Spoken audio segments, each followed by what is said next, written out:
Good morning students. तो आज हम आगे बढ़ेंगे अपने टॉपिक्स पे। तो अभी तक हमने इलेक्ट्रिसिटी चैप्टर में पढ़ा था, ओम्स लॉ तक हम पढ़ चुके थे। तो ओम्स लॉ में क्या पढ़ा था कि this law gives the relation between potential difference and current, और रिलेशन क्या थी V IR, जिसमें हमने पढ़ा था current flowing through the conductor is directly proportional to potential difference applied resistance ends. और R क्या था बेटा? Resistance of the conductor. आज हम बात करेंगे कि जो रेजिस्टेंस ऑफ कंडक्टर क्या है और ये किन किन फैक्टर्स पे डिपेंड करता है, उसको समझेंगे कि इस फैक्टर के कारण क्या होगा। तो थोड़ा सा ध्यान दीजिएगा बेटा। रेजिस्टेंस ऑफ द कंडक्टर क्या है? रेजिस्टेंस का मतलब है अपोजिशन। अपोजिशन इज रुकावट। तो resistance is the opposition offered to the flow of current और to the flow of electron by the conductor. तो रेजिस्टेंस क्या है? It is the opposition offered to the flow of current, और थोड़ा और basic जाएंगे, to the flow of current by the conductor is called as resistance of the conductor. अब ये रुकावट पैदा करता कौन है? कंडक्टर के अंदर ऐसा क्या होता है कि जिसके कारण जो करंट है या इलेक्ट्रॉन्स का फ्लो रुकता है। अब क्या है, देखिए कोई भी मेटल है हमारे पास, कंडक्टर है, तो उसमें फ्री इलेक्ट्रॉन्स होते हैं। फ्री इलेक्ट्रॉन्स कौन से होते हैं? जैसे आपने पढ़ा था एल्यूमिनियम है, कॉपर है, सोडियम है, उसमें क्या होते हैं? आउटर मोस्ट शेल में इलेक्ट्रॉन्स होते हैं, जो वैलेंस इलेक्ट्रॉन्स जिससे आप बात करते थे, वो थोड़ी सी एनर्जी जैसे रूम टेम्परेचर में एनर्जी गेन करते हैं, तो वो वहां से निकल जाते हैं, फ्री हो जाते हैं। जब फ्री हो जाते हैं तो जैसे अगर मैं बात करूं बेटा, एल्यूमिनियम का एक इलेक्ट्रॉन बाहर निकला, तो जो एल्यूमिनियम का एटम है वो एक आयन बन गया, ठीक है ना। तो इसी तरीके से तो उसके अंदर क्या होता है कि हमारे पास ये कंडक्टर है मान लीजिए, और कंडक्टर के अंदर फ्री इलेक्ट्रॉन्स थे और कुछ एटम्स के आयंस थे। तो आपने क्या किया, इस कंडक्टर पे आपने पोटेंशियल डिफरेंस अप्लाई कर दिया V। तो जो पोटेंशियल डिफरेंस लगेगा, तो ये बैटरी का पॉजिटिव एंड है बेटा, और ये बैटरी का नेगेटिव एंड है। तो आपको पता है कि नेगेटिव चार्ज को रिपेल करता है, और इलेक्ट्रॉन पे कैसा चार्ज होता है? नेगेटिव चार्ज होता है। तो ये क्या करेगा, यहां पे जो इलेक्ट्रॉन होगा उसे रिपेल करेगा। यहां पे इलेक्ट्रॉन क्या होगा, उसे क्या करेगा? रिपेल करेगा। तो इलेक्ट्रॉन के ऊपर फोर्स लगा, और इलेक्ट्रॉन किधर भागे? इलेक्ट्रॉन उधर की तरफ भागेंगे। जब इलेक्ट्रॉन उधर की तरफ भागेंगे तो इलेक्ट्रॉन का फ्लो होगा, और इलेक्ट्रॉन का फ्लो होगा तो करंट का फ्लो होगा, करंट फ्लो कर जाएगा।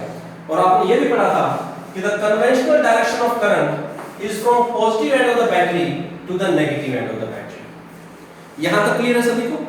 अब सुनिए ध्यान से। इलेक्ट्रॉन के ऊपर फोर्स लगा, इलेक्ट्रॉन मूव करे, लेकिन ऐसा नहीं है कि इलेक्ट्रॉन फोर्स लगा सीधे सीधे भाग गए। वो होता क्या था कि जो ये एटम और आयंस थे, ये इलेक्ट्रॉन मान लीजिए यहां से चला, और ये क्या कर गया, इस किसी दूसरे इलेक्ट्रॉन या एटम या आयन से कोलाइड कर गया, टकराएगा, एनर्जी लॉस करेगा, रुकेगा। लेकिन पीछे से फोर्स लग रहा है, फोर्स लगेगा तो फिर आगे की तरफ भागेगा। तो इस तरीके से वो कभी ऐसे कभी ऐसे ऐसे टकराता हुआ आगे की तरफ बढ़ेगा। ध्यान से समझिएगा, ऐसे टकराता हुआ आगे की तरफ बढ़ेगा, है ना। तो जितना ज्यादा लंबाई होगी उतना ही ज्यादा टकराएगा, और ज्यादा समय यहां पे कलेक्ट होने में लेगा, तो उतना ही रेजिस्टेंस यानी कि उतनी ही अपोजिशन ज्यादा होगी, उतनी ही अपोजिशन क्या होगी? ज्यादा। तो जो रेजिस्टेंस है वो डिपेंड किसके ऊपर कर गया? लेंथ पे। किसके ऊपर डिपेंड कर गया बेटा? लेंथ पे। क्यों? क्योंकि जितनी लेंथ ज्यादा होगी उतनी ही कोलिजन ज्यादा होगी, और कोलिजन ज्यादा होगी तो रेजिस्टेंस ज्यादा होगा, क्योंकि इलेक्ट्रॉन यहां पे फिर देर से पहुंचेगा दूसरे एंड पे।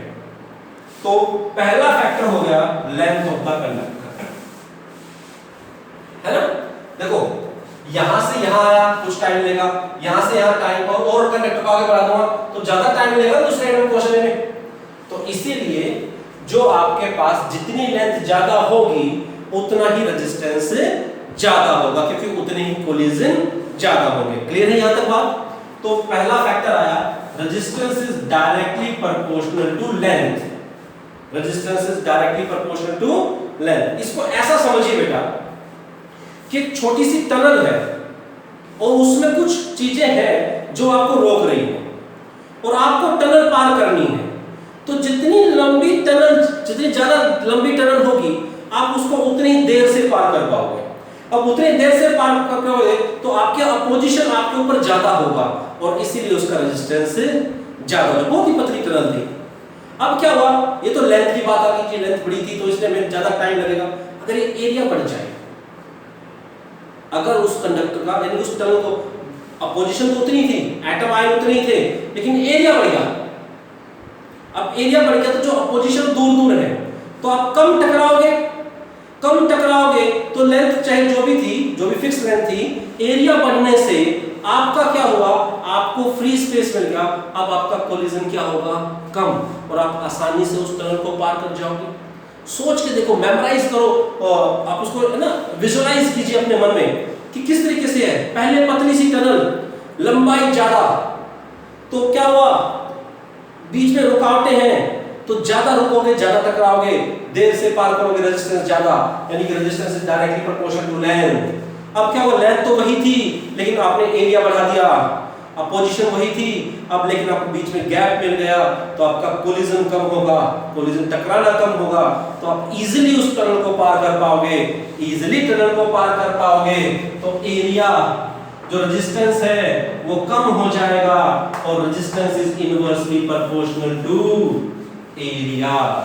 Resistance is inversely proportional to area. तो दो फैक्टर्स पे डिपेंड करके बेटा आपका रेजिस्टेंस, और भी फैक्टर है, टेंपरेचर भी फैक्टर है, लेकिन हम यहाँ टेंपरेचर को इंक्लूड नहीं कर रहे हैं, सिर्फ और सिर्फ लेंथ और एरिया यानी कि डायमेंशन वाले फैक्टर्स को हम इंक्लूड कर रहे हैं, कंडक्टर की डायमेंशन वाले फैक्टर्स को इंक्लूड कर रहे हैं। तो आपने देखा, अगर लेंथ ज्यादा है तो रेजिस्टेंस ज्यादा है, और अगर एरिया ज्यादा है तो रेजिस्टेंस कम है, यानी कि resistance is inversely proportional to area and directly proportional to length. इन दोनों इक्वेशंस को जब आपने कंबाइन किया तो आपके पास है resistance is directly proportional to length by area. और इस प्रोपोर्शनैलिटी के साइन को जब हम हटाएंगे बेटा तो आपके पास एक कांस्टेंट ऑफ प्रोपोर्शनैलिटी आता है, रो, RHO, रो, जिसे आप बोलते हो रेजिस्टिविटी, जिसे आप क्या बोलते हो, रेजिस्टिविटी। तो एक सिंपल सी बात आप समझिएगा, रेजिस्टेंस क्या है, it is the opposition offered to the flow of current by the conductor. Second, किन किन फैक्टर पर डिपेंड करता है, अगर keeping temperature constant, resistance is directly proportional to length and inversely proportional to the area of cross section of the conductor. यानी कि अगर दो वायर्स हैं, कोई मेरे से बोले कि सर कैसे, तो आप ये कहेंगे, एक क्वेश्चन, सिंपल सा क्वेश्चन समझ के देखते बेटा। मान लीजिए मेरे से क्वेश्चन किसी ने पूछा कि सर बताइए इन दोनों में से किसका रेजिस्टेंस ज्यादा। एक वायर ये थी, दोनों सेम मटेरियल की थी, सेम मटेरियल की थी, same area of cross section, same area of cross section, this is wire A, this is wire B, material and area of cross section is same। Question क्या कहा कि material और area of cross section same है, which has greater resistance, which has greater resistance। तो बेटा area और material same है तो जिसकी लेंथ ज्यादा, जिसकी लेंथ ज्यादा उसका रेजिस्टेंस ज्यादा। किसकी लेंथ ज्यादा, बी, किसकी लेंथ ज्यादा, बी। अब क्लियर हो गए। अब आ जाइए, इसी तरीके से एक क्वेश्चन आया।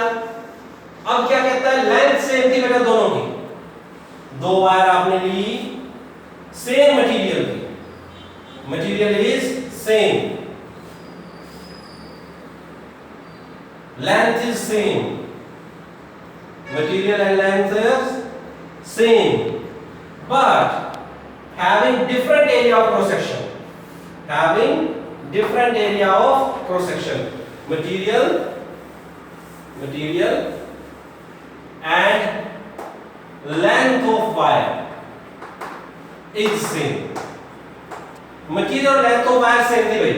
अब बताइए किसका रेजिस्टेंस ज्यादा। तो आपको पता है जो वायर थिक है, जिसका एरिया क्रॉस सेक्शन ज्यादा है, उस वायर का रेजिस्टेंस कम है। तो एरिया किसका ज्यादा है, ए का कि बी का, बी का। तो जिसका एरिया ज्यादा इनवर्सली प्रोपोर्शनल, जिसका एरिया ज्यादा, जो थिक वायर है, थिक वायर का रेजिस्टेंस कम, तो resistance of B is less than resistance of area. इस तरीके से आप कोई भी क्वेश्चन इससे कर सकते हैं. These are the two factors on which the resistance of the conductor depends. यहाँ पे एक और फिजिकल क्वांटिटी आई, रेजिस्टिविटी. इसे हम नेक्स्ट लेक्चर में डिस्कस करेंगे. Thank you. Have a nice day. Okay. Okay, thank you.